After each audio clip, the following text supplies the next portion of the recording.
Muy buenas a todos, os presento en este vídeo el motor de arranque de inducido deslizante. Bueno, es un motor de gran potencia que se utiliza para arrancar motores de combustión de gran tamaño, es decir, los motores de los camiones, de los grandes camiones diésel o de los que se utilizan en maquinaria industrial, en maquinaria de obra pública, en fin, en cualquier caso motores de gran peso y que necesitan este tipo de motores de arranque para poder moverlo y alcanzar las revoluciones necesarias para poder arrancar el motor de combustión. A lo largo del vídeo pues vamos a ver lo que es la composición, los elementos, sobre todo nos vamos a centrar en los que son distintos a los motores de arranque utilizados en los coches. Vamos a ver también el funcionamiento eléctrico, es decir, el camino de las corrientes a lo largo de las distintas bobinas, en las distintas etapas, y al final del vídeo bueno, os dejo una comparativa entre el tamaño y la constitución de un motor de arranque de camión como es este y un motor de arranque de coche.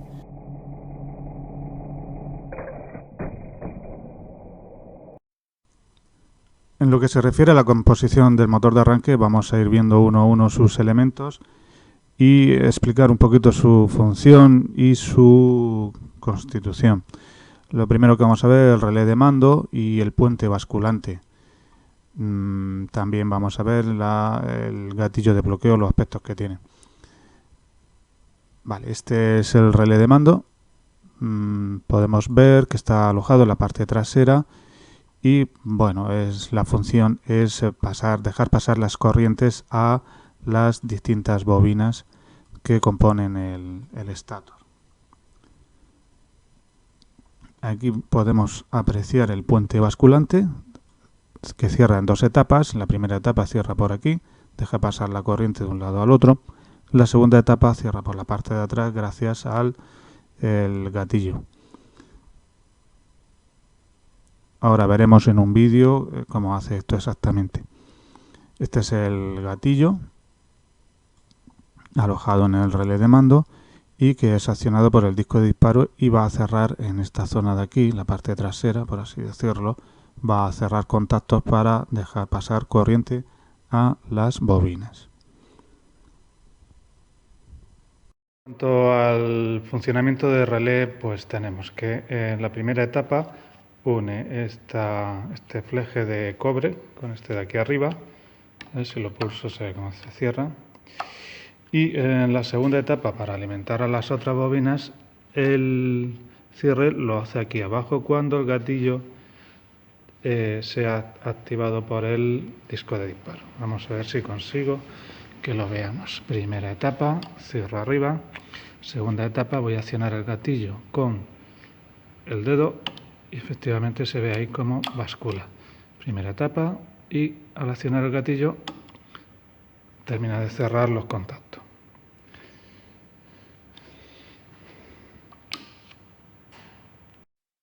Bueno, siguiendo con los elementos tenemos que el muelle recuperador, que aunque está representado en la parte trasera, realmente va introducido en el centro del inducido. No tengo fotografía de él, pero vale, tampoco tiene mayor importancia, está aquí en el centro del inducido y su función es mantener el inducido en la posición de reposo en la parte de atrás. Después tenemos el disco de disparo, ¿vale? Está alojado en la zona trasera del inducido y es el encargado de accionar el gatillo de bloqueo. Tenemos también la zapata polar, ¿vale? En este motor tiene 4 masas polares, 4 zapatas. Lógicamente, bueno, como es muy grande, están sujetas en este caso con 2 tornillos al estator. También tenemos, después de la zapata polar, vamos a ver el inducido y la caja de embrague. El inducido, bueno, pues es bastante más largo de lo normal y la caja de embrague está en este otro lado. ¿Vale? Eléctricamente el inducido es exactamente igual que de un motor de coche. La caja de embrague, aquí la tenemos. Bueno, tiene la misión de que el engranado de los piñones se haga con suavidad y bueno, también que no adelante el motor, que no arrastre el motor de combustión al motor eléctrico, puesto que esto lo destruiría. Os dejo en el enlace de abajo, os dejo un poquito más información de lo que es, cómo funciona la caja de embrague. Otro elemento que tenemos es el piñón y luego ya pues los devanados. El piñón, pues un piñón, bueno, por así decirlo, normal y corriente. Podemos observar que está fresado porque ha chocado con los dientes del volante de inercia. Y lo que tenemos a continuación pues son las bobinas inductoras. En este motor son distintas a las del coche, bueno, en cuanto a número, tiene 3 bobinas distintas, por lo tanto pues eso podemos ver más cableado en él. Y esto es todo en cuanto a la composición. Bien, en lo que se refiere al camino de las corrientes es muy sencillito. Vamos a pintarlo y ver qué partes del circuito van atravesando en cada momento. Siempre habrá positivo que sale de directo de batería, 30, y que va a parar al relé de mando. Quedaría aquí. En cuanto cerremos la llave de contacto, el interruptor de arranque, habrá positivo 50 que va a parar a la bobina de relé de mando, la atravesará y cerrará el camino a masa. Generará un campo magnético y va a atraer al puente basculante en la primera etapa solamente en la zona superior. En la zona superior, al cerrarse aquí arriba, atravesará la corriente el puente basculante y se va a dirigir hacia las bobinas. En esta primera etapa tenemos que la corriente entra en la bobina de retención y cierra a masa. Esta va a generar un campo magnético que se va a enfrentar al de la bobina del inducido y va a provocar el movimiento axial del rotor. Si seguimos el paso de la corriente, vemos que entra también en devanado auxiliar. ¿Vale? Aquí el devanado auxiliar va a cerrar el camino a masa a través de la escobilla positiva, bobinas del inducido, escobilla negativa y más. El hecho de que tengamos aquí campos magnéticos generados por la bobina, por el devanado auxiliar y el devanado del inducido va a provocar un movimiento de rotación lento del inducido, ¿vale? Movimiento lento. Este movimiento va a favorecer el engranado del piñón de arrastre con el piñón o volante motor del vehículo del motor de combustión.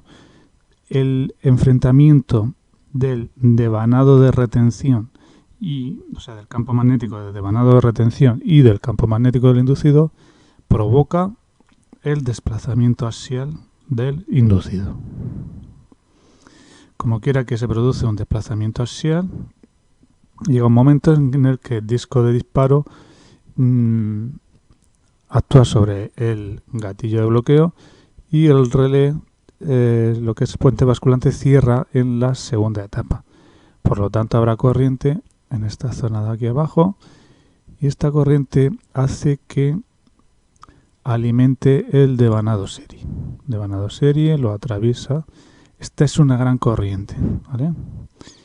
Y llega a este punto. En este punto se encuentra con la corriente procedente del devanado auxiliar. Bueno, la corriente del devanado auxiliar va a desaparecer, es muy pequeñita. Prácticamente la tensión al otro lado del devanado serie son 12 voltios, por lo tanto no hay diferencia potencial en el devanado auxiliar y no hay paso de corriente.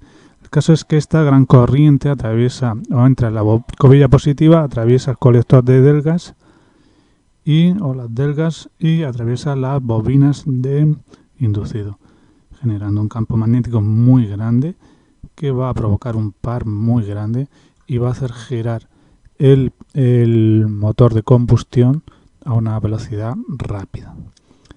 Y esto es todo en cuanto al camino de las corrientes. Obviamente, en cuanto se abra el interruptor de arranque, en cuanto esto quede abierto, las corrientes cesan, los campos magnéticos igualmente, y por acción del muelle recuperador todo vuelve a su posición de reposo.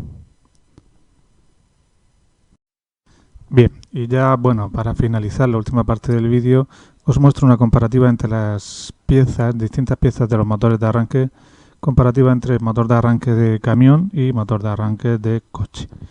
En cuanto al inducido, pues eléctricamente son exactamente iguales y presentan variaciones físicas en cuanto que el colector tiene aproximadamente 1,5 centímetros más de longitud.